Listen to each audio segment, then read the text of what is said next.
ഇത് പറഞ്ഞാൽ, ഈ ചരിത്രം പറഞ്ഞാൽ ABC പോലും ചിലപ്പോൾ ഇത് പബ്ലിഷ് ചെയ്യാൻ സാധിക്കത്തില്ല. അത്രയും ധൈര്യം ഉണ്ടെങ്കിൽ ഇത് പബ്ലിഷ് ചെയ്യും. അല്ല, ഇത് ABC പബ്ലിഷ് ചെയ്യും. കേരളത്തിലെ എല്ലാ ക്ഷേത്രങ്ങളുടെയും കഥയിൽ ഒരു പുലയ സ്ത്രീ കല്ല് ഇട്ടൊരച്ച ചരിത്രമുണ്ട്. ചോര വന്നു.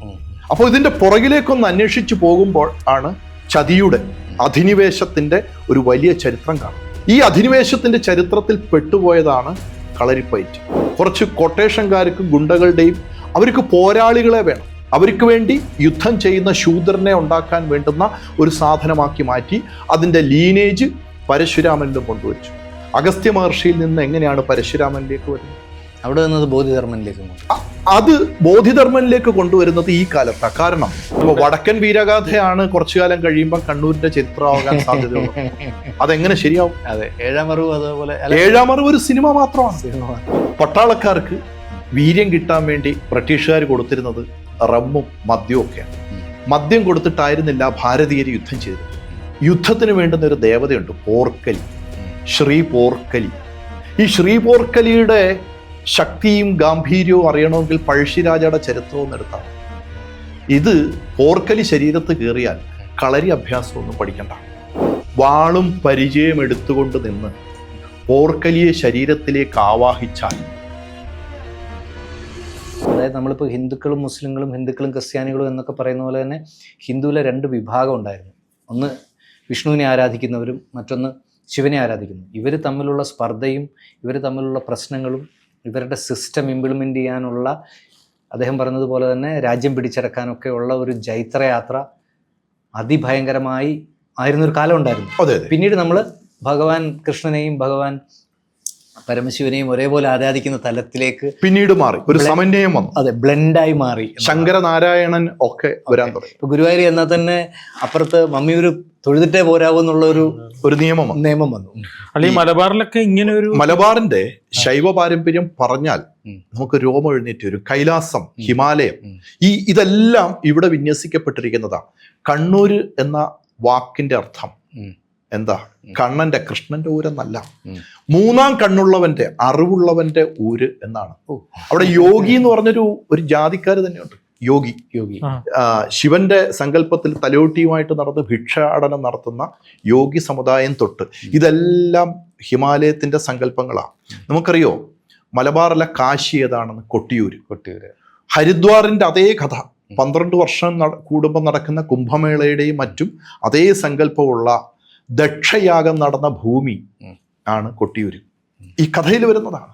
അവിടെ കൊണ്ട് തീർന്നിട്ടില്ല. അവിടുന്ന് മുകളിലോട്ട് കയറിയാൽ ബദ്രിനാഥിന്റെ സ്ഥാനത്താണ് തിരുനെല്ലി നിൽക്കുന്നത്.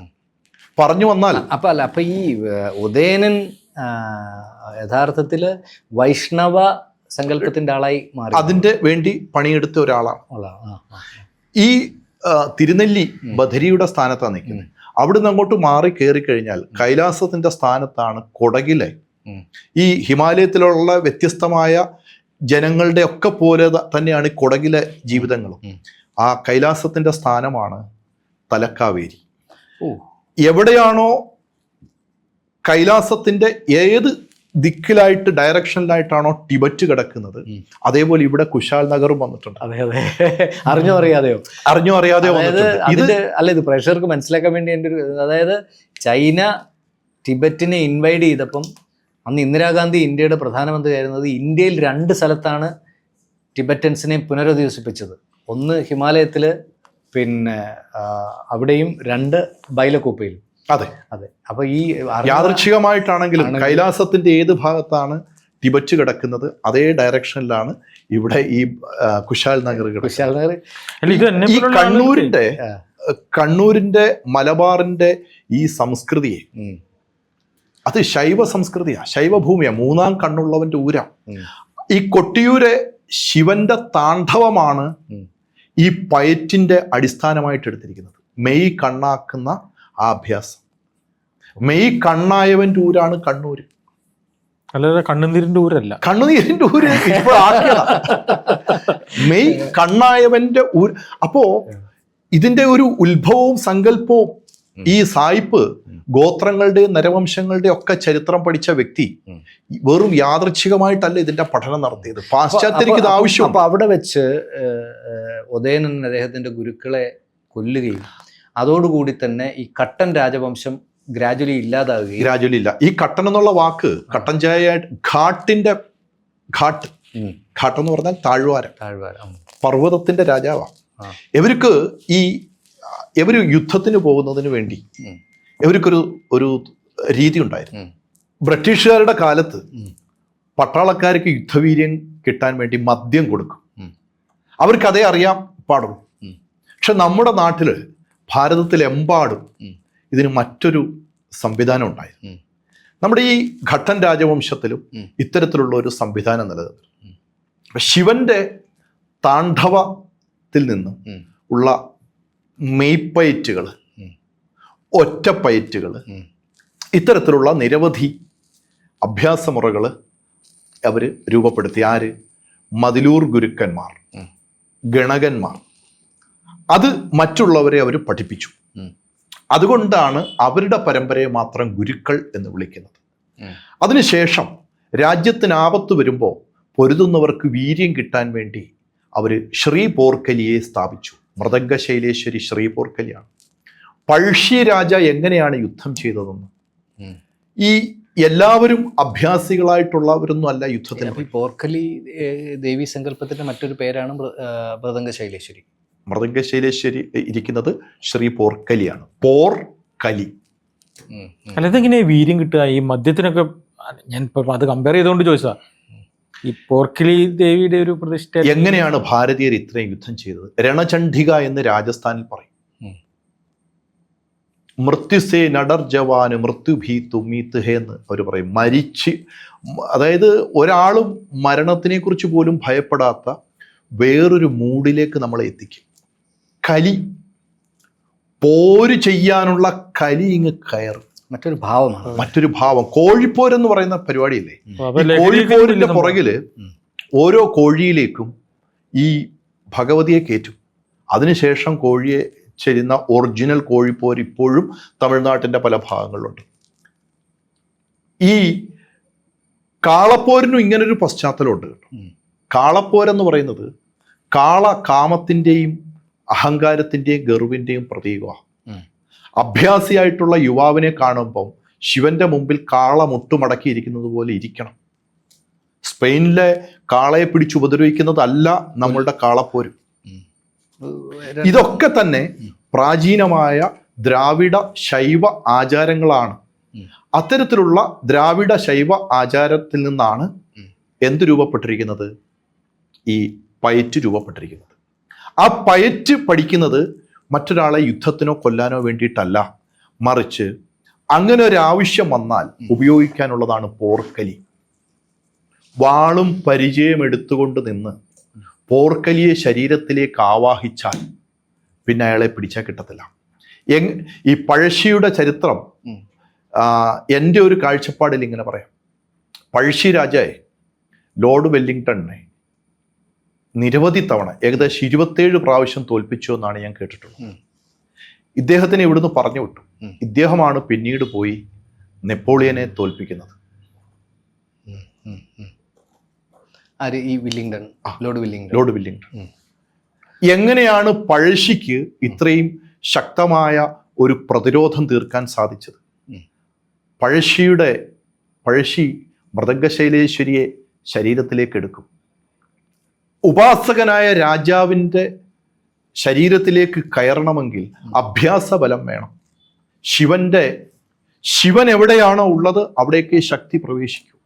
അഭ്യാസത്തിലൂടെ മെയ്യിലെ കണ്ണാക്കി ഒരുത്തൻ്റെ ശരീരത്തിലേക്ക് മാത്രമേ പോർക്കലി കയറൂ. ആ ഒരുത്തനിൽ കയറിയാൽ മതി. അവൻ്റെ കൂടെ നിൽക്കുന്നവർക്കൊക്കെ, ഈ മദ്യപിച്ചിട്ട് നിൽക്കുന്നവൻ്റെ കൂടെ നിൽക്കുന്നവർക്കും ഒരു ലഹരി ഉണ്ടാവും. അതേപോലെ ഇതങ്ങ് വ്യാപിക്കുക. സാധാരണ വനവാസികൾ, ആദിവാസികൾ, ഇവരൊക്കെ പഴശ്ശിക്ക് വേണ്ടി മരിക്കാനിറങ്ങിയത് മരണഭയമില്ലാതാ. ഈ പോർക്കലിയെ ശരീരത്തിലേക്ക് കയറ്റുന്നവനാണ് നമ്മളുടെ രാജാവ്. അവൻ പുറകിൽ സുരക്ഷിതനായിട്ട് നിന്നിട്ട് ചെസ് കളിയിൽ രാജാവിൻ്റെ സ്ഥാനം എപ്പോഴും, അത് പാശ്ചാത്യ സങ്കല്പമാണ്. നമ്മുടെ രാജാവ് എപ്പോഴും മുൻപിൽ നിന്നാണ് ചെയ്യുന്നത്.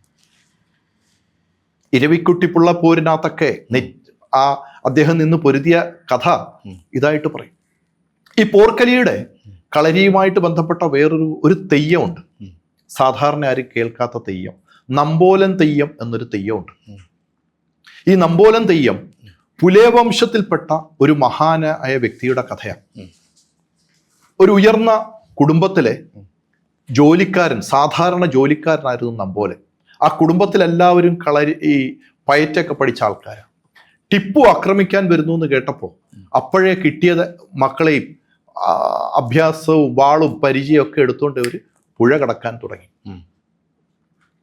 അപ്പൊ കൂടെ ചെന്നത് നമ്പോലനാണ്, വീട്ടിലെ ജോലിക്കാരനാണ്. അപ്പൊ നമ്പോലന്റെ അടുത്ത് അവർ പറഞ്ഞു, ഈ തമ്പ്രാൻ പറഞ്ഞു, ഈ താക്കോല് കയ്യിൽ വെച്ചോണം, ഞാൻ തിരിച്ചു വരികയാണെങ്കിൽ തരണം, അവിടെ എല്ലാം കാത്തോണം. ആരെയാ കാക്കേണ്ടത്? ടിപ്പുവിൻ്റെ പടയാണ് കാക്കേണ്ടത്. ഇവർ സുരക്ഷിതമായ താവളത്തിലേക്ക് ഈ അഭ്യാസികൾ ഉൾപ്പെടുന്നവരൊക്കെ രക്ഷപ്പെട്ടു. ഇദ്ദേഹം അവിടെ നിന്നു. ഇദ്ദേഹം പോയി ഒന്ന് തുറന്നു നോക്കി ഈ അറ.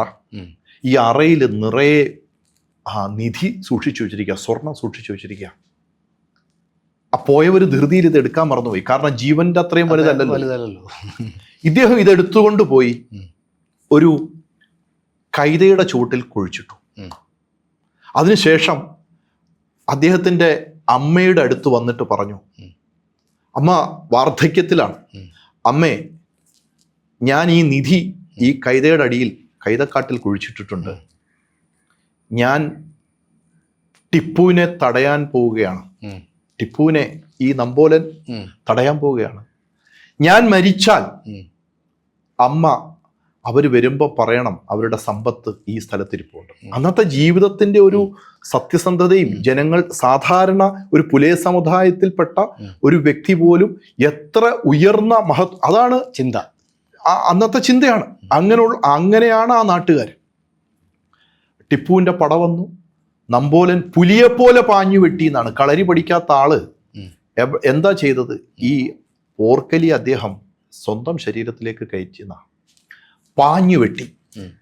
ഈ അവസാനം വെട്ടി തുണ്ടമാക്കി വലിച്ചെറിഞ്ഞു. അവർ കഷ്ണത്തിന് പോലും മുറി കൂടാനുള്ള ശേഷിയുണ്ട് എന്ന് ടിപ്പുവിൻ്റെ കൂടെ വന്നവർക്ക് ഭയന്ന് വെട്ടി കഷ്ണങ്ങളായിട്ട് വലിച്ചെറിഞ്ഞു നമ്പോലനെ. ആ കാലഘട്ടമൊക്കെ കഴിഞ്ഞ് ടിപ്പു തിരിച്ചുപോയി. ഇവരൊക്കെ തിരിച്ചു വന്നപ്പോൾ ഈ അമ്മ കാത്തിരിക്കുക, മരിക്കാതെ കാത്തിരിക്കുക. നമ്പോലൻ മരിച്ചു, കഷ്ണങ്ങളായിട്ട് വലിച്ചെറിഞ്ഞു. ടിപ്പുവിന്റെ പടയോട് ഒറ്റയ്ക്ക് പോരാടാൻ പോയി. ഒറ്റ പോരാടി. എങ്ങനെയത്? പോർക്കലി ശരീരത്ത് കയറി. അവിടെ ഈ അമ്മ പറയുകയാണ്, അവിടെ ഒരു പൂത്ത കൈത ഉണ്ടാകും, എൻ്റെ മകൻ്റെ സത്യം കൈതപ്പൂവായിട്ട് വിരിഞ്ഞിട്ടുണ്ടാകും, അവിടെ പോയി നോക്കിയാൽ നിങ്ങൾക്ക് ഈ നിധി കിട്ടും. ചെന്ന് നോക്കി, നിധി കിട്ടി. അന്ന് തൊട്ട് അദ്ദേഹം ഈ നമ്പോലനോടുള്ള ആദരവ് കൊണ്ട് നമ്പോലൻ തെയ്യമാക്കി. എവിടെയാണ് ജാതിയുടെ ഉച്ചനീചത്വം? നമ്മൾ ഇന്ന് പിന്നീടാണ് ഇതൊക്കെ ഉണ്ടായത്. പക്ഷെ നമ്മളെ പഠിപ്പിച്ചേക്കുന്നത് അങ്ങനൊന്നും അല്ല. ഇവിടെ മൊത്തം ജാതി ഇതായിരുന്നു എന്നാണ്. പക്ഷെ കൃത്യമായിട്ട് അതിനു വേണ്ടിയിട്ടൊരു നമ്പൂതിരിമാരുടെ നേതൃത്വത്തിൽ വലിയ ഒരു പരിശ്രമം ആ കാലത്ത് നടന്നിരുന്നു. ആഴ്വാഞ്ചേരി തമ്പ്രാക്കളുടെ നേതൃത്വത്തിലൊക്കെ നടന്നിരുന്നു. അന്നത് ചെയ്തതുകൊണ്ട് ഇന്നുള്ള നമ്പൂതിരിമാരും മോശക്കാരാവുന്നില്ല. അതൊരു കാലമാണ്, അതൊരു കാലമാണ്. ഇന്നുള്ളത് സാധാരണ ഈ ജനാധിപത്യ രാജ്യത്തിലെ സാധാരണ മനുഷ്യരാണ് അവരും നമ്മളും ഒക്കെ. അപ്പൊ ഈ സത്യസന്ധതയും ബാക്കി കാര്യങ്ങളും ഇന്നത്തെ ഇതിലേക്ക് വന്നപ്പോൾ എങ്ങനെയാണ് കൈമോശം വന്നത്? ഈ ജാതീയ വ്യവസ്ഥ വന്നുകൊണ്ടാണോ? അല്ലെങ്കിൽ ഒരുപാട് കാരണങ്ങളുണ്ട് അതിന്. ആ കാരണങ്ങളെക്കുറിച്ച് നിരവധി വ്യക്തികൾ പല രീതിയിൽ പറയുന്നുണ്ട്. കാലമാണ് ഇതിന് കാരണം. കാലം, അതെ, ഒരു പുഴ ഒഴുകുന്നത് പോലെ പുഴ ഒഴുകി തുടങ്ങുന്നിടത്ത പരിശുദ്ധി ഒഴുകി ഒഴുകി ഒഴുകി ഒഴുകി ഒഴുകി വരുമ്പോൾ ഇല്ലാതാവും. കാലമാണ് ഇതിന് കാരണം. പക്ഷെ നമുക്ക് പുറകിലേക്ക് നോക്കുമ്പോൾ നമ്മുടെ പൈതൃകത്തിനെ അഭിമാനിക്കാൻ തക്കതായിട്ടുള്ളതാണ്. അപ്പോൾ കളരി എന്ന് പറയുന്ന ഇന്ന് വിളിക്കുന്ന ഈ പയറ്റുവിദ്യ ഉത്ഭവിച്ചത്, അതിൻ്റെ ചരിത്രം, അതായത് ഈ വടക്കൻ സമ്പ്രദായം എന്ന് വിളിക്കുന്നതിൻ്റെ ചരിത്രമാണ്. അത് ഈ ഘാട്ടിലെ രാജവംശത്തിൽ നിന്ന്, ഘട്ടൻ രാജവംശത്തിൽ. അപ്പൊ അതിനെ ഡൈലൂട്ട് ചെയ്ത് തുടങ്ങിയത് ഓതേനാണെന്നാണ്. ഓതേനാണ്. ഇത് കീർത്തികുമാർ ഗുരുക്കളുടെ വെർഷൻ ആണോ ചരിത്രമാണോ? ഇത് ചരിത്രം തന്നെയാണ്. ചരിത്രം തന്നെ അങ്ങ് പറയുന്നു എന്നുള്ളത്. അതെ, ഇത് ഞാനിത് പല ഭാഗത്തുനിന്ന് ശേഖരിക്കുന്നതാണോ, അല്ലെങ്കിൽ ഞാൻ എൻ്റെ യാത്രകളിൽ മലബാറിലെ തന്നെ പല പ്രമുഖരായിട്ടുള്ള വ്യക്തികളും ഇത്തരത്തിൽ ഇപ്പോൾ കരിപ്പോത്ത് മാഷ് എന്ന് പറഞ്ഞ അദ്ദേഹത്തിന്റെ തെയ്യത്തിനെ കുറിച്ചുള്ള പുസ്തകത്തിലാണ് നമ്പോലന്റെ കഥയുള്ളത്. ഇതിപ്പോ എന്നെ പോലെയുള്ള ഈ പ്രേക്ഷകർ, ഇത് കണ്ടുകൊണ്ടിരിക്കുന്ന പ്രേക്ഷകർക്ക് ഈ കട്ടൻ അല്ലെങ്കിൽ അങ്ങനെ ഒരു വംശത്തെ പറ്റി കേട്ടിട്ട് പോലും ഉണ്ടാവില്ല. ഞാനിത് ആശ്ചര്യത്തോടെ കേട്ടോണ്ടിരിക്കുകയാണ്. പക്ഷെ ഇത് ഞാനും നമ്മൾ ശ്രദ്ധിച്ചിട്ടില്ല എന്നേ ഉള്ളൂ. ഇപ്പോ വിക്കിപീഡിയയിൽ നോക്കിയാൽ കട്ടൻ രാജവംശത്തിനെ കുറിച്ചിട്ടുള്ള വിവരം ഞാൻ നോക്കിയിട്ടില്ല, ഉറപ്പായിട്ടും ഉണ്ടാവും. കാരണം ഇത് ചരിത്രമാണ്. അല്ല, നമ്മളിപ്പോ കളരിപ്പയറ്റ് എങ്ങനെയൊക്കെ നോക്കുമ്പോൾ ഇത് അഗസ്ത്യ മഹർഷിയുമായിട്ട് ബന്ധപ്പെട്ടാണ് ശരിക്കും ഇതുണ്ടാക്കി ഇങ്ങനെ കാണാൻ പറ്റുന്നു. പരശുരാമന് ഈ ലീനേജുമായിട്ട് യാതൊരു ബന്ധവുമില്ല. അഗസ്ത്യ മഹർഷിക്കാണ് തമിഴ്നാടിന്റെ പൈതൃകത്തിനെ കൊണ്ടുവന്നു. അല്ല, പിന്നെ എവിടം കൊണ്ട് അഗസ്ത്യ മുനിയുടെ ഒരു സിദ്ധിയാണല്ലോ അഗസ്ത്യമുനി. അപ്പൊ എവിടം കൊണ്ടാണ് ഇത് ബോധിധർമ്മന്റെ തലമായി പ്രചരിപ്പിക്കപ്പെട്ടതും? ബോധിധർമ്മൻ ഒരു അജണ്ടയുടെ ഭാഗമാണ്. നമ്മുടെ നാട്ടിലെ ശാസ്താവിനെ ഒക്കെ ബുദ്ധനാക്കിക്കൊണ്ടിരിക്കുന്ന ഒരു കാലഘട്ടമാണ്. കാരണം ഇതിന്റെയൊക്കെ പുറകിൽ പലർക്കും പല ഉദ്ദേശങ്ങളുണ്ട്. അല്ല, ശാസ്താവും ബുദ്ധനും രണ്ടും കൺഫ്യൂഷൻ ആണ്. ശാസ്താവ്, ബുദ്ധൻ, അയ്യപ്പൻ, നമ്മൾ ആ കൺഫ്യൂഷൻ അവിടെ നിൽക്കട്ടെ. അത് തീർക്കുകയല്ല നമ്മുടെ ഇവിടുത്തെ വിഷയം. ഈ കളരിയുടെ ലീനേജ്, ഈ പയറ്റിന്റെ ലീനേജ് പരശുരാമനാണ് എന്ന് പറഞ്ഞു കൊണ്ടുവരുന്നത് ഇവിടുത്തെ നമ്പൂതിരിമാരാണ്. ജമദഗ്നി മഹർഷിയുടെയും രേണുകയുടെയും മകനായിട്ടുള്ള പരശുരാമൻ കേരളത്തിൽ വന്നിട്ടില്ല. പരശുരാമൻ മഴുവെറിഞ്ഞല്ല കേരളം സൃഷ്ടിച്ചത്. പരശുരാമൻ മഴുവെറിഞ്ഞല്ല കേരളം സൃഷ്ടിച്ചത്.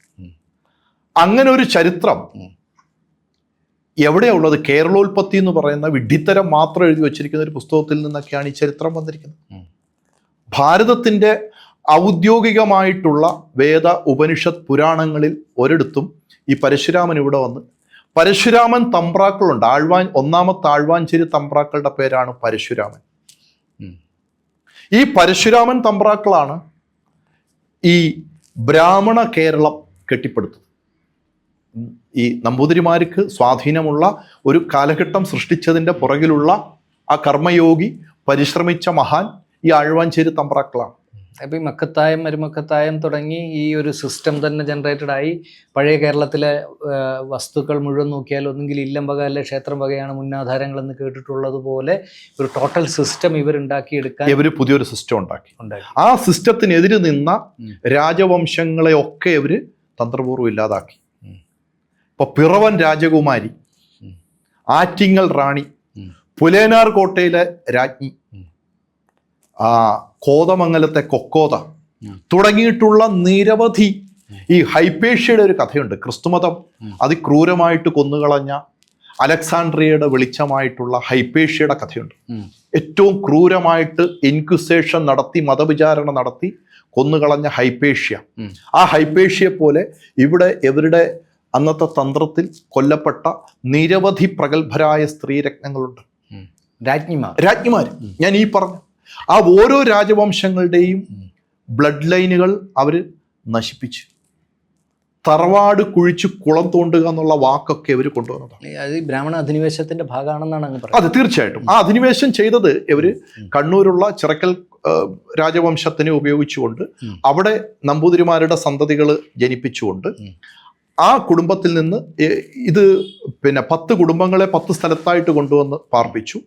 ആ 10 കുടുംബങ്ങളെ 10 സ്ഥലത്തായിട്ട് പാർപ്പിച്ചിട്ട് 10 ഇല്ലങ്ങളെ, കാട്ടുമാട ഉൾപ്പെടെയുള്ള ഇല്ലങ്ങളെ 10 സ്ഥലത്തായിട്ട് താമസിച്ചു. ഇപ്പൊ തിരുവല്ലായിലുണ്ട്. ഇങ്ങനെ ഓരോ സ്ഥലത്തും പാർപ്പിച്ചുകൊണ്ട് അവരെ ഉപയോഗിച്ചുകൊണ്ട് ഇവരൊക്കെ മന്ത്രവാദിമാരായിരുന്നു. അതിനുശേഷമാണ് നമ്മളുടെ ക്ഷേത്രങ്ങളുടെ സങ്കല്പം പോലും ഇങ്ങനെ മാറ്റിയത്. ഈ വാക്ക് പൂർത്തിയാക്കിയിട്ട് പറയാം. അങ്ങനെ എവരെ ഉപയോഗിച്ചുകൊണ്ട് പുതിയ രാജവംശങ്ങളെ സൃഷ്ടിച്ചു. ഈ തിരുവിതാംകൂറിന്റെ ആധുനിക തിരുവിതാംകൂർ എന്ന് പറയുന്നത് ഒരു ഫെഡറൽ ഡെമോക്രാറ്റിക് സോഷ്യലിസ്റ്റ് റിപ്പബ്ലിക് ആയിരുന്ന തെക്കുംകൂർ, വടക്കുംകൂർ ഇത്തരത്തിലുള്ള പ്രാദേശിക വ്യവസ്ഥകളെ തച്ചുടച്ചുകൊണ്ടാണ് ഇവരുടെ നേതൃത്വത്തിലാണ് ഈ തിരുവിതാംകൂർ ഭരണം വരുന്നത്. രാമയ്യൻ ദളവയൊക്കെ ആരായിരുന്നു എന്ന് അന്വേഷിച്ചാൽ അവിടെ നടന്നിരുന്ന ആ രാമയ്യൻ ദളവെ ആരായിരുന്നു നിയന്ത്രിച്ചിരുന്നത്, പത്മനാഭസ്വാമി ക്ഷേത്രം എങ്ങനെയാ ഏത് ആൾക്കാരുടെ കൈവശമായി പോയി എന്നുള്ളതുമൊക്കെ അന്വേഷിച്ചാൽ ഇത് പിടികിട്ടും. ഇത് പറഞ്ഞാൽ ഈ ചാനലിൽ നിന്ന് തന്നെ എൻ്റെ വീഡിയോ അപ്രത്യക്ഷമാവും. മുമ്പായിട്ടുണ്ട്. ഈ ചരിത്രം പറഞ്ഞാൽ ABC പോലും ചിലപ്പോൾ ഇത് പബ്ലിഷ് ചെയ്യാൻ സാധിക്കത്തില്ല. അത്രയും ധൈര്യം ഉണ്ടെങ്കിൽ ഇത് പബ്ലിഷ് ചെയ്യും. അല്ല, ഇത് ABC പബ്ലിഷ് ചെയ്യും. അല്ല, ഇതിപ്പോ ഇപ്പോഴത്തെ സിൻഡിക്കേറ്റ് പോലെ സിൻഡിക്കേറ്റ് ആണ്. അല്ല, അത് ബ്രാഹ്മണ സിൻഡിക്കേറ്റ് വളരെ ശക്തമായിരുന്നു. അവര് ഇതിന് ചെയ്തത് 2 പുസ്തകങ്ങൾ രചിച്ചു. കുഴിക്കാട്ട് പച്ച എന്നും ചേന്നാസ് നമ്പൂതിരിപ്പാടിന്റെ ക്ഷേത്ര തന്ത്രത്തിനെ കുറിച്ചിട്ടുള്ള മറ്റൊരു പുസ്തകം. ഈ 2 പുസ്തകമാണ് കേരളത്തിലെ ക്ഷേത്രങ്ങളുടെ അടിസ്ഥാന പ്രമാണമെന്ന് ഇവർ സ്ഥാപിച്ചു. ഈ പുസ്തകങ്ങൾ എവിടുന്ന് രചിച്ചു? അതിനു മുമ്പ് എന്തായിരുന്നു ഉണ്ടായിരുന്നത്? കേരളത്തിലെ എല്ലാ ക്ഷേത്രങ്ങളുടെയും കഥയിൽ ഒരു പുലയ സ്ത്രീ കല്ല് ഇട്ടൊരച്ച ചരിത്രമുണ്ട്. ചോര വന്നു. അപ്പോൾ ഇതിന്റെ പുറകിലേക്കൊന്ന് അന്വേഷിച്ചു പോകുമ്പോൾ ആണ് ഈ നടന്നിരുന്ന ചതിയുടെ അധിനിവേശത്തിന്റെ ഒരു വലിയ ചരിത്രം കാണാം. ഈ അധിനിവേശത്തിന്റെ ചരിത്രത്തിൽ പെട്ടുപോയതാണ് കളരിപ്പയറ്റ്. ഈ കളരി എന്ന് പറയുന്ന ആത്മവിദ്യയെ കുറച്ച് കൊട്ടേഷൻകാർക്കും ഗുണ്ടകളുടെയും അവർക്ക് പോരാളികളെ വേണം. അവർക്ക് വേണ്ടി യുദ്ധം ചെയ്യുന്ന ശൂദ്രനെ ഉണ്ടാക്കാൻ വേണ്ടുന്ന ഒരു സാധനമാക്കി മാറ്റി അതിൻ്റെ ലീനേജ് പരശുരാമനിലും കൊണ്ടുവച്ചു. അഗസ്ത്യ മഹർഷിയിൽ നിന്ന് എങ്ങനെയാണ് പരശുരാമനിലേക്ക് വരുന്നത്? അവിടെ നിന്നത് ബോധിധർമ്മനിലേക്ക് അത് ബോധിധർമ്മനിലേക്ക് കൊണ്ടുവരുന്നത് ഈ കാലത്താണ്. കാരണം ഈ ലീനേജിനെ അംഗീകരിക്കാൻ, അഗസ്ത്യ പാരമ്പര്യത്തിനെ അംഗീകരിക്കാൻ തയ്യാറല്ലാത്തവരുണ്ട്. അവരാണ് ഈ ബോധിധർമ്മനെ പതുക്കെ ഉയർത്തിക്കൊണ്ടുവന്നത്. അതിനെതിരെ ഉയർന്ന നിരവധി ശബ്ദങ്ങളിലൊന്നാണ് എൻ്റെ ശബ്ദം. ഇപ്പോഴും ഞാൻ ഉറപ്പിച്ചു പറയുന്നു, ബോധിധർമ്മൻ ഒരു ബുദ്ധസന്യാസിയാണ്. ബോധിധർമ്മൻ ചൈനയിൽ പോയിട്ടുണ്ടോ എന്നുള്ളതിന് യാതൊരു തെളിവുമില്ല. പിന്നീടല്ലേ പല്ലവ രാജവംശത്തിൽ അങ്ങനെ ഒരാളുണ്ടായിരുന്നു. ഉണ്ടായിരുന്നെങ്കിൽ ഏത് കാലഘട്ടത്തിൽ, എവിടെയാണ് അത് രേഖപ്പെടുത്തിയിരിക്കുന്നത്? ചൈനയിലെ ഏതെങ്കിലും ഗ്രന്ഥത്തിൽ ഇതുണ്ടോ? ഇല്ല. ബോധിധർമ്മൻ ഒരിക്കലും അങ്ങയുടെ അന്വേഷണത്തിൽ കണ്ടെത്താൻ കഴിയാത്തതാണോ, അതോ അങ്ങ് ഇത്ര ശക്തമായി ഇല്ല എന്ന് പറയുന്നത് അങ്ങ് അതിനെപ്പറ്റി നിരീക്ഷിച്ച് തന്നെയാണോ പറയുന്നത്? തീർച്ചയായിട്ടും ഇതിനെക്കുറിച്ച് ആധികാരികമായിട്ട് വർഷങ്ങളോളം ഞാൻ അന്വേഷിക്കുകയും പഠിക്കുകയും ചെയ്തതിന് ശേഷമാണ് ഇത് പറയുന്നത്.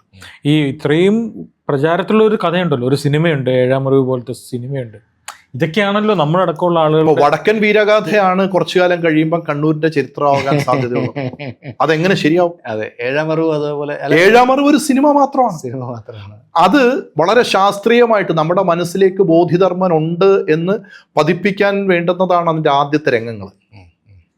ആ സിനിമയുടെ ആദ്യത്തെ രംഗങ്ങൾ നോക്കിയാൽ വളരെ ശാസ്ത്രീയമായിട്ട് ചിട്ടപ്പെടുത്തിയിരിക്കുന്ന ഒരു പ്രചരണമാണത്. അപ്പൊ ആ സിനിമ എടുത്തു വിജയിച്ചു, നല്ല സിനിമ, ഞാനും കണ്ടു. പക്ഷെ അത് സിനിമ മാത്രമാണ്. അപ്പൊ ഈ പ്രാചീനമായിട്ടുള്ള പയറ്റുമുറകൾ എന്ന് പറയുന്നത് ഒരു മനുഷ്യനെ യോഗിയായിട്ട് പരിണമിപ്പിക്കാനുള്ളതാണ്. യോദ്ധാവ് പോരാളിയാക്കാനുള്ളതല്ല. പറഞ്ഞു വന്ന ഒരു പോയിന്റിലേക്ക് നമുക്ക് തിരിച്ചു പോവാം. അതിനുവേണ്ടി പിന്നെ നമ്മൾ പറഞ്ഞ ഒരു കഥ വളരെ രസകരമായ കഥമാണ്, കേരള ചരിത്രമാണ്. ഒരു പക്ഷേ നമ്മളാരും കേട്ടിരിക്കാൻ തന്നെ സാധ്യതയില്ലാത്ത, അല്ലെങ്കിൽ അത്ര ആഴത്തിൽ വായനയില്ലാത്ത, അല്ലെങ്കിൽ ചരിത്ര അന്വേഷികളല്ലാത്തവർക്ക് ഒരു പക്ഷേ കേൾക്കാൻ തന്നെ സാധ്യതയില്ലാത്ത കഥയാണ് അങ്ങിപ്പോൾ പറഞ്ഞിരിക്കുന്നത്. യാഥാർത്ഥ്യമാണ്, അല്ലെങ്കിൽ ചരിത്രമാണ് പറഞ്ഞിരിക്കുന്നത്. കഥയെന്ന് പറയേണ്ട ചരിത്രം തന്നെയാണ് പറഞ്ഞിരിക്കുന്നത്. അപ്പം നമ്മളിതിൽ നമ്മൾ എവിടുന്ന് തുടങ്ങിയെന്ന് ചോദിച്ചാൽ, നമ്മൾ കളരി ഒരു പയറ്റുബാധിക്ക് വേണ്ടിയുള്ള കലാരൂപമോ ആയോധന കലയോ അല്ല. തീർച്ചയായിട്ടും അല്ല. കളരി സെൽഫ് റിയലൈസേഷനും സെൽഫ് പ്യൂരിഫിക്കേഷനും സെൽഫ് ഹീലിങ്ങിനും വേണ്ടുന്ന 108 വ്യവസ്ഥകളെ പരിപാലിക്കാൻ വേണ്ടി കണ്ടെത്തിയ അതിപുരാതനവും അതിവിശുദ്ധവുമായ ഒരു രീതിയാണ് എന്ന് അങ്ങ് ഒരു യോഗശാസ്ത്രമാണ് എന്നാണ് ഇപ്പൊ അങ്ങ് പറഞ്ഞത്. അപ്പോൾ അതിനെ മുൻപത്തെ എപ്പിസോഡിൽ ഇദ്ദേഹം പറഞ്ഞതിനെ നമ്മൾ വളരെ ചെറിയ വരികളിലൂടെ പറഞ്ഞപ്പോൾ ആരെങ്കിലും തെറ്റിദ്ധരിക്കപ്പെട്ടിട്ടുണ്ടെങ്കിൽ ദയവായി ഈ എപ്പിസോഡ് 1-2 തവണ കേൾക്കുക. കാരണം അത്ര കോംപ്ലിക്കേറ്റഡായ, അല്ലെങ്കിൽ പെട്ടെന്ന് നമുക്ക് ബ്രെയിൻ റിലേറ്റ് ചെയ്യാൻ പറ്റുന്ന കഥകൾ അല്ലെങ്കിൽ ചരിത്രം അല്ല നമ്മൾ പറഞ്ഞിരിക്കുന്നത്. ഈ ചരിത്രത്തിനെല്ലാം ഞാൻ പറഞ്ഞതിനൊക്കെ റെഫറൻസ് ഉണ്ട്. റെഫറൻസ് ഇല്ലാത്ത ഒരു വാക്ക് യാദൃച്ഛികമായി എൻ്റെ നാക്കിൽ നിന്ന് പിഴയായിട്ട് ആരെങ്കിലും ഒരു തുറന്ന ചർച്ചയ്ക്ക് അങ്ങയ്ക്ക് മുന്നിൽ ഈ വിഷയവുമായി ബന്ധപ്പെട്ട് വന്ന് അങ്ങ് തയ്യാറാണ്? തീർച്ചയായിട്ടും തയ്യാറാണ്.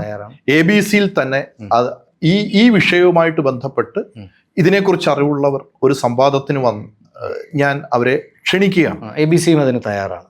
ആരെങ്കിലും ഉണ്ടെങ്കിൽ ഇത്തരം വിഷയങ്ങൾ നമുക്ക് പഠിക്കുകയും മനസ്സിലാക്കുകയും കൃത്യമായി റിയലൈസ് ചെയ്യുകയും ചെയ്യേണ്ട അത് നമുക്ക് ആവശ്യമാണ്. അദ്ദേഹത്തിൻ്റെ ആ ചരിത്ര വിവരണം നമ്മൾ ശരിയെന്ന് ഞങ്ങളിപ്പോൾ വിശ്വസിക്കുന്നു. ആർക്കെങ്കിലും ചലഞ്ച് ചെയ്യാനോ ഇതിന് മറ്റൊരു വേർഷൻ ഉണ്ടെങ്കിലോ അതിനുള്ള സ്പേസ് ABC നൽകുന്നതായിരിക്കും. വാദിക്കാനും ജയിക്കാനും അല്ല ഇത്തരം സന്ദർഭങ്ങൾ, അറിയാനും അറിയിക്കാനുമാണ്. ഞാൻ ഒരു ഗുരുക്കളെന്ന് എന്നെ മറ്റുള്ളവർ വിളിക്കുന്നതിൽ ഇപ്പോൾ എന്നെ ഒരു ഇരട്ടപ്പേര് വിളിക്കുന്നത് പോലെ എനിക്കത് തോന്നുന്നു. ഞാൻ ഗുരുക്കൾ എന്ന് പറയുന്ന സ്ഥാനത്തിന് അർഹനല്ല. കാരണം കേരളത്തിൽ ഇന്ന് ഈ കളരി പഠിപ്പിക്കുന്നവരെ ഗുരുക്കളെ എന്ന് വിളിക്കുന്നതും തെറ്റാണ്. അത് വിളിക്കാൻ ആ പാരമ്പര്യം ഒറ്റ വിഭാഗത്തിന് മാത്രമുള്ളത്. അവരാണ് ഈ കായിക വിദ്യയോടൊപ്പം വൈദ്യവും കൂടെ കൂട്ടിച്ചേർത്തത്. ഗണകന്മാർ മതിലൂർ ഗുരുക്കളുടെ പാരമ്പര്യത്തിലാണ്. ഇന്നും ആ വിഭാഗത്തിലുള്ളവർ തില്ലങ്കേരിക്ക് അടുത്ത് താമസിക്കുന്നുണ്ട്. മതിലൂർ ഗുരുക്കളുടെ ഈ കതിരൂർ മതിലൂർ എന്നൊക്കെയുള്ള വാക്കിനകത്ത് കൺഫ്യൂഷൻ വരും. മതിലൂർ ഗുരുക്കൾ തന്നെയാണ്. അദ്ദേഹം കതിരൂർ ജീവിച്ചിരുന്നത് കൊണ്ട് അങ്ങനെ വന്നു. ആ കാലത്തെ ഒരു വ്യവസ്ഥയെ പുനഃസ്ഥാപിക്കപ്പെടാതിരിക്കാൻ വേണ്ടിയിട്ടാണ് ജാതി ബ്രാഹ്മണ്യത്തിന്റെ വക്താക്കൾ ഈ ഓതേനനെ ഉപയോഗിച്ച് മതിലൂർ ഗുരുക്കളെ കൊന്നുകളഞ്ഞത്. അതുകൊണ്ടാണ് ഈ വെടി കൊണ്ട് ഓതേനൻ ചത്തത്. ഈ ഓതേനൻ കൊല്ലപ്പെട്ടതിൻ്റെ ശേഷമാണ് ദൂരെ ഇന്ന് ഇങ്ങനെ ഒരു ആപത്തിനെ ഭയന്നിട്ടാണ് ഈ ഭൂമിയുടെ ആ നിരപ്പിൽ നിന്ന് അല്പം താഴ്ത്തിയിട്ട് ഓതേനനെ കൊല്ലുന്നത് മതിലൂർ ഗുരുക്കളുടെ ഒരു ശിഷ്യനാണ്. അദ്ദേഹം ഒരു മുഹമ്മദീനാണെന്നാണ് വിശ്വസിക്കുന്നത്. കാരണം ഈ മതിലൂർ ഗുരുക്കൾക്ക് ജാതിഭേദം മതദ്വേഷമൊന്നും ഇല്ലാത്ത ആളായിരുന്നു. അദ്ദേഹത്തിൻ്റെ ഒപ്പം അക്കാലത്ത് ഇസ്ലാം മതത്തിലുള്ളവരും ഉണ്ടായിരുന്നു, എല്ലാ വിഭാഗത്തിലുള്ളവരുണ്ടായിരുന്നു. ജാതീയതയ്ക്ക് എതിരെ നിന്ന ഒരു വ്യക്തിയാണ് അദ്ദേഹം. ഇതല്ലാതെ കളരി പഠിപ്പിച്ചാൽ ഗുരുക്കളായോ? എവിടെങ്കിലും വന്ന് 10 സെന്റ് സ്ഥലത്തിനകത്തൊരു കുടില് കെട്ടി അവിടെ കുറച്ച് അഭ്യാസങ്ങൾ, കുറച്ച് കുങ്ഫുവും കുറച്ച് കരാട്ടയും പിന്നെ കുറച്ച് മെയ്പ്പയറ്റും പഠിപ്പിച്ചിട്ട് സ്വയം ഗുരുക്കളെ എന്ന് വിളിക്കും.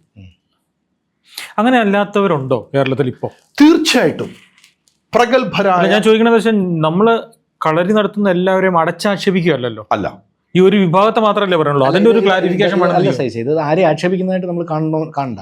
അതായത് കളരി എന്ന കലാരൂപത്തെ നമ്മൾ അറിഞ്ഞോ അറിയാതെയോ വേറൊരു തലത്തിലോ വേറൊരു രീതിയിലോ കമ്മ്യൂണിക്കേറ്റ് ചെയ്യപ്പെട്ടിരിക്കുന്നു എന്നുള്ളത് തിരുത്താനാണ് അങ്ങ് ശ്രമിക്കുന്നത്. അപ്പൊ ഞാൻ പറഞ്ഞതിലേക്ക് വന്നു കഴിഞ്ഞാൽ യഥാർത്ഥത്തിൽ ഈ കളരിയെ അതിന്റെ എല്ലാവിധ ശുദ്ധതയോടും കൂടി കൊണ്ടുപോകുന്ന ആൾക്കാർ കേരളത്തിൽ ഇന്നുണ്ടോ? നിരവധി പേരുണ്ട്, കേരളത്തിന് പുറത്തുമുണ്ട്. ഞാൻ ഇത് ഓർക്കുമ്പോൾ ആ ചോദ്യം വളരെ റെലവെന്റ് ആണ്. അവരെ നമുക്ക് എനിക്കൊന്ന് ഇതിൽ ഇപ്പോ നമ്മുടെ കോഴിക്കോടുള്ള സ്വാമി ഗുരുക്കൾ, അദ്ദേഹത്തിന്റെ പാരമ്പര്യം, ഇപ്പൊ ലക്ഷ്മണൻ എന്ന് പറയുന്ന ആ ലക്ഷ്മണേട്ടൻ ഇപ്പൊ പോണ്ടിച്ചേരി കേന്ദ്രമാക്കിയിട്ട് അതിമനോഹരമായി കളരിയെ നാടകവുമായിട്ട് ചേർത്ത് അവിടെ അദ്ദേഹം ഒരു കളരി ഗ്രാമം തന്നെ സൃഷ്ടിച്ചിട്ടുണ്ട്. കളരി സ്നേഹികളായിട്ടുള്ള വ്യക്തികൾ, ഈ അഭ്യാസത്തിനെ സ്നേഹിക്കുന്നവർ ഒരു ദിവസമെങ്കിലും തീർത്ഥാടനം പോലെ പോകേണ്ട ഒരു സ്ഥലമാണ് ലക്ഷ്മണേട്ടൻ്റെ സ്ഥലം. തിരുവനന്തപുരത്ത് മഹേഷ്, അതൊരു നെപ്പോട്ടിസം ഇല്ലല്ലോ, അങ്ങയുടെ താല്പര്യമല്ലല്ലോ, കളരി താല്പര്യം തന്നെയല്ലേ അങ്ങ്? അവർക്ക് എന്നെ അറിയത്തില്ല. ഇപ്പോ ഈ മഹേഷ് അദ്ദേഹം അതിൽ ലോകത്തെ ഏറ്റവും സ്വജനപക്ഷപാതം എന്ന് പറയുന്ന ഒരു സാധനം മനുഷ്യനെ അറിയാതെ ഉണ്ടാവുന്നതാണ്. അതെ അതെ. അപ്പൊ അത് ഞാൻ അവിടുന്ന് പഠിച്ചിട്ടില്ല, അവിടെയൊക്കെ പോയിട്ടുണ്ട് എന്നല്ലാതെ. ഇപ്പോ ഈ മഹേഷ്, അദ്ദേഹത്തിന്റെ അടുത്ത് ചോദിച്ചാൽ അദ്ദേഹത്തിന് എന്നെ അറിയില്ല. മഹേഷിനെ നമുക്ക് പരിചയമുള്ള ആളാണ്. അതെ അതെ, അദ്ദേഹത്തിന് എന്നെ അറിയില്ല. പക്ഷെ ഞാൻ അദ്ദേഹത്തിന്റെ സ്ഥലത്ത് പോയിട്ടുണ്ട്. അദ്ദേഹം എങ്ങനെയാണ് ഈ കാര്യങ്ങളെ അവതരിപ്പിക്കുന്നതും ചെയ്യുന്നതെന്ന് ഞാൻ സസൂക്ഷ്മം നിരീക്ഷിച്ചിട്ടുണ്ട്. അദ്ദേഹം അവിടുന്ന് ഇറങ്ങിയപ്പോൾ എനിക്ക് ഒരു പുസ്തകം തന്നു. ആ പുസ്തകം വളരെ ആധികാരികമായിട്ട് ഉള്ള ഒരു ഈ അഭ്യാസമുറകളെ കുറിച്ച് ഇംഗ്ലീഷിൽ തയ്യാറാക്കിയ ഒരു പുസ്തകം. ലോകത്തിന്റെ മുമ്പിലേക്ക് ഈ വിദ്യയെ എത്തിക്കാൻ വേണ്ടി പരിശ്രമിക്കുന്ന ഒരാളാണ് മഹേഷ് ഗുരുക്കൾ. ഇവിടെ നമ്മുടെ കോട്ടയത്ത് ഒരു ഹരിയാശാനുണ്ട്, പരിചയപ്പെടേണ്ട ഒരു വ്യക്തിയാണ്. ഗംഭീര ചികിത്സകനാണ്. എൻ്റെ എന്നെ പഠിപ്പിച്ച ആളോ ഒന്നുമല്ല, കണ്ടു പരിചയമുണ്ട് അദ്ദേഹത്തിന്. കൈപ്പോരില് കയ്യുടെ ബലത്തിലും വേഗത്തിലും ഈ മാജിക്കുകാര് കൈയടക്കം കാണിക്കുന്നത് പോലെയാണ് അദ്ദേഹത്തിൻ്റെ ശിഷ്യന്മാരുടെയും കൈവേഗം. അദ്ദേഹത്തിന് മരുന്നുകളെക്കുറിച്ച് ഇപ്പോൾ വർഷങ്ങളായിട്ട് നമ്മൾ ഇതിന് മരുന്ന് കഴിക്കുന്നുണ്ട്, രക്തസമ്മർദ്ദത്തിന് മരുന്ന് കഴിക്കുന്നുണ്ട്. ഹരിയാശാന്റെ അടുത്ത് പോയാൽ 1 മാസം കൊണ്ട് അദ്ദേഹം പൂർണ്ണമായിട്ടും രക്തസമ്മർദ്ദം മാറ്റും. ഞാൻ അദ്ദേഹത്തിൻ്റെ ആരാധകനൊന്നുമല്ല, മനസ്സിലാക്കിയതിന് ശേഷം പറയുന്നത്. അങ്ങനെ നിരീക്ഷണത്തിൽ മനസ്സിലാക്കിയ വടക്കോട്ട് പോയാലും ഇത്തരത്തിലുള്ള നിരവധി ആശാന്മാരുണ്ട്. പുതുപ്പണത്തില് ഈ കളരിയെ കൃത്യമായ തലത്തിൽ അവതരിപ്പിക്കുന്ന ഒരുപാട് പേരിൽ ചിലരുടെ പേര് മാത്രമാണ് പറയുന്നത്. മറ്റുള്ളവരെ പുതുപ്പണത്ത് ഒരു സുരേഷ് മാഷ് ഉണ്ടായിരുന്നു, വടകര ഒരു വിജയ മാസ്റ്ററും സുരേഷ് മാഷും. ഈ സുരേഷ് മാസ്റ്ററുടെ അടുത്ത് പല തവണയും ഞാൻ സംസാരിക്കാൻ ഇടവന്നിട്ടുണ്ട്. ഞാൻ ഈ പറയുന്ന പല കാഴ്ചപ്പാടുകളും അദ്ദേഹത്തിൻ്റെ അടുത്തു നിന്നാണ് എനിക്ക് കിട്ടിയിട്ടുള്ളത്. അവിടെ ഒരു ബാബു എന്ന് പറഞ്ഞിട്ട് വട്ടേന്തിരിപ്പ് സമ്പ്രദായത്തിൻ്റെ ഒരു ആചാര്യൻ ഉണ്ടായിരുന്നു.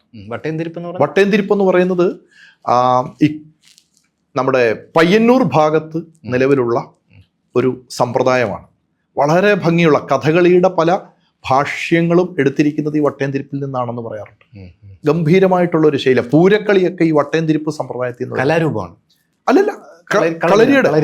ഇതിന് ഇപ്പോ അറപ്പക്കൈ, പിള്ളതാങ്ങി എന്നൊക്കെ പറഞ്ഞിട്ട് ഈ കടത്തനാടൻ സമ്പ്രദായങ്ങളിൽ പറയുന്ന പോലെ ഇപ്പൊ നമുക്ക് 6 മലയാളിക്ക് 100 മലയാളം എന്ന് പറയുന്നത് പോലെ ഇതിനകത്ത് ശൈലീഭേദങ്ങളുണ്ട് ഈ മുറകളിൽ. പക്ഷെ ഇതെല്ലാം വന്നിരിക്കുന്നത് ശിവന്റെ ചടുല നടനങ്ങളിൽ നിന്നാണ്. ആ ശിവന്റെ ചടുല നടനങ്ങളിലേക്ക് പോർക്കലി ആവാഹിച്ചാൽ മാത്രമേ ഇത് യുദ്ധകലയാകത്തുള്ളൂ. പോർക്കലി ഇറക്കി വെച്ചാൽ ഇത് ആത്മവിദ്യ മാത്രമാണ്. ഇത്രേ ഉള്ളൂ ഇതിൻ്റെ. പക്ഷേ ഇതിനെക്കുറിച്ച് പഠിപ്പിക്കുന്നത് ഇത് കരാട്ടയും കുങ്ഫുവായിട്ട് താരതമ്യം ചെയ്യാൻ ഉള്ള വിദ്യ അല്ല. ശരിക്കും പായസവും മീൻകറിയും പോലുള്ള വ്യത്യാസമുണ്ട്. ഇതൊരു എന്നാൽ കുങ്ഫു അങ്ങനെയാണ് എന്ന് പറയുന്നു. ബുദ്ധമതത്തിൻ്റെ ആചാര്യന്മാർ വികസിപ്പിച്ചതാണ് എന്ന് പറയുന്നു. എനിക്കതിനെക്കുറിച്ച് പറയാനുള്ള പഠനമില്ല. കുങ്ഫുവിനെ കുറിച്ചും കരാട്ടയെക്കുറിച്ചും എനിക്ക് ആധികാരികമായിട്ട് പറയാനുള്ള പഠനമില്ല. പക്ഷേ ഇതിനെക്കുറിച്ച് പഠനമുണ്ട്. ഇതെൻ്റെ ജീവിതമാണ്, ഇതെൻ്റെ അഭ്യാസമാണ്. ഈ പറയുന്ന ആൾക്കാരൊക്കെ ഈ ആയോധന കലയോടൊപ്പം തന്നെ ചികിത്സയും കൊണ്ടു നടക്കുന്നുണ്ടോ? ചികിത്സ എല്ലായിടത്തും ഇല്ല. ഞാൻ ഈ പറഞ്ഞ ലക്ഷ്മണേട്ടൻ്റെ അടുത്ത് ചികിത്സയുള്ളതായിട്ട് ഞാൻ മനസ്സിലാക്കിയിട്ടുണ്ട്. അതേപോലെ പുതുപ്പണത്ത് ഈ പറഞ്ഞ മധുഗുരുക്കൾ എന്ന് പറഞ്ഞിട്ട് അദ്ദേഹത്തിൻ്റെ ശൈലിയും, അദ്ദേഹം നല്ല ഒരു ആചാര്യനാണ്. അവിടെ മുഹമ്മദ് ഗുരുക്കൾ ഉണ്ട്. അതുപോലെ മലപ്പുറം ഭാഗത്ത് ആത്മാർത്ഥമായിട്ട് ഇതിനെ സമീപിക്കുന്ന നിരവധി ആൾക്കാരെ എനിക്കറിയാം. പല മതങ്ങളിൽപ്പെട്ടവർ ഇതിനെ മനോഹരമായിട്ട് കൈകാര്യം ചെയ്യുന്നത് എനിക്കറിയാം. നിരവധി വ്യക്തികളുണ്ട് ചികിത്സയും ഇതിന്. പക്ഷേ ഇതിൻ്റെയൊക്കെ മറന്നു പോകുന്ന ഇതിൻ്റെ ഗുരുത്വം ഒരിടത്തും. ഇന്ന് പൊന്യത്തങ്കം നടത്തുമ്പം ഓതേനൻ പടവെട്ടിയ സ്ഥലം, ഓതേനനാണ് ഹീറോ. യഥാർത്ഥ ഹീറോ മതിലൂർ ഗുരുക്കളാണ്. അദ്ദേഹമാണ് ഈ പാരമ്പര്യത്തിനെ അല്ലെങ്കിൽ ഇതിനെ സൃഷ്ടിച്ചത്. അഗസ്ത്യ മഹർഷിയിൽ നിന്നാണ് ഈ വിദ്യ വരുന്നത്. ശരിക്കും മതിലൂർ ഗുരുക്കൾക്ക് ഒരു സിനിമ സ്പേസ് ഉണ്ടല്ലേ? തീർച്ചയായിട്ടും ഉണ്ട്. മതിലൂർ ഗുരുക്കൾക്കൊരു അദ്ദേഹം വിസ്മരിക്കപ്പെട്ടു പോയ ഒരാളാണ്. എങ്ങനെയൊക്കെയോ അദ്ദേഹം വില്ലനും മറ്റൊരു എന്തുകൊണ്ടാണ് തച്ചോളി ഓതേനെയും ചന്തുവിനെയും മറ്റ് അതിനകത്തുള്ള ആരോമൽ ഈ പുത്തൂരം വീട്ടിലേക്ക് ആൾക്കാരെ ഗുരുക്കളെ എന്ന് വിളിക്കാത്തത്? വെറും കാശ് കൊടുത്താൽ പോയി എന്ത് കാര്യം ചെയ്തു തരുന്ന ഒരു സംവിധാനം മാത്രമായിരുന്നു അവർ. എന്തായാലും കളരിയുടെ ഈ ഒരു ചരിത്രം അറിയാൻ കഴിഞ്ഞതിൽ വളരെ വലിയ സന്തോഷം. നന്ദി ശ്രീ കീർത്തികുമാർ.